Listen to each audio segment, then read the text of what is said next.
상고법원 도입을 추진하던 양승태 사법부가 이를 반대한 대한변협을 상대로 광고를 중단하는 등 여러 경로로 압박한 정황이 담긴 문건을 검찰이 확보해 조사에 나섰습니다.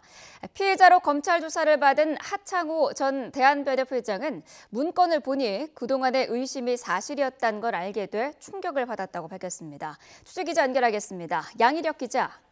서울중앙지방검찰청입니다. 네, 법조계의 한 축을 담당하는 대한변협을 대법원이 압박하는 방안을 검토했다. 큰 논란이 될 수 있는 부분인데요. 구체적으로 어떤 내용인가요? 검찰이 지난 26일 법원 행정처에서 이미 제출받은 문건 410건 가운데에는 대한변협에 대한 압박 방안과 대응 방안을 검토한 문건이 있습니다. 해당 문건에는 당시 상고법원에 반대한 대한변협을 금전적으로 압박하는 방안을 검토한 정황이 담겼습니다. 대한변협에 싣던 법원 관련 광고를 중단하거나 취소하는 방안을 검토한 겁니다.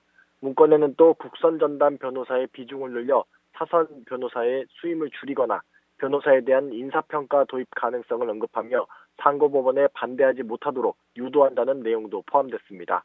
대한변호사협회 회장 개인도 양승태 사법부의 표적이 됐는데요.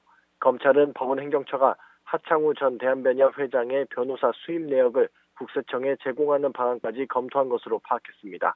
하 전 회장은 지난 2015년부터 2년여 동안 대한변호사협회 회장을 지내며 양승태 사법부의 상고법원 도입에 반대 목소리를 낸 인물입니다. 검찰은 이와 관련해 하창우 전 대한변협 회장을 어제 피해자 신분으로 불러 조사했습니다. 네, 상고법원 도입을 반대한다는 이유로 대법원이 협회를 압박한 것도 모자라서 개인을 상대로 일종의 사찰을 했다고도 볼 수 있는데요. 당사자 반응은 어떻습니까? 네, 저희 취재진이 어젯밤 검찰 조사를 마치고 나온 하 전 회장을 직접 만나 심경을 물어봤는데요. 한마디로 충격을 받았다고 전했습니다. 직접 한번 들어보시죠. 아주 치밀했습니다.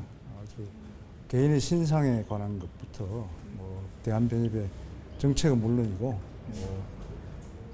아주 그야말로 대법원에서 어떻게 이런 압박 방안을 마련해서 변협을 압박하고 변협 회장 개인에 대해서 이렇게 뒷조사도 하고 이렇게 부정적인 이미지를 부각시키기 위해서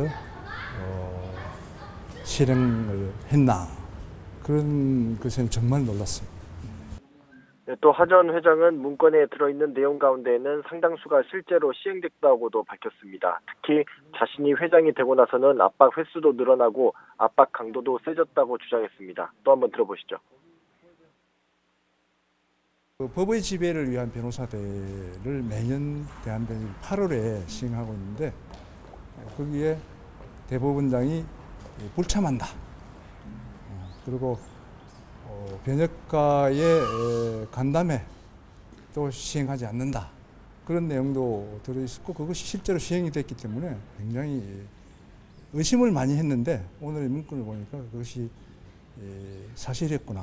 그래서 굉장히 충격을 많이 받았습니다. 네, 검찰은 양승태 사법부 시절 사법행정처가 하 전 회장을 상대로 실제 불이익을 줬는지 조만간 관련자들을 불러 조사할 예정입니다. 지금까지 서울중앙지방검찰청에서 YTN 양희력입니다.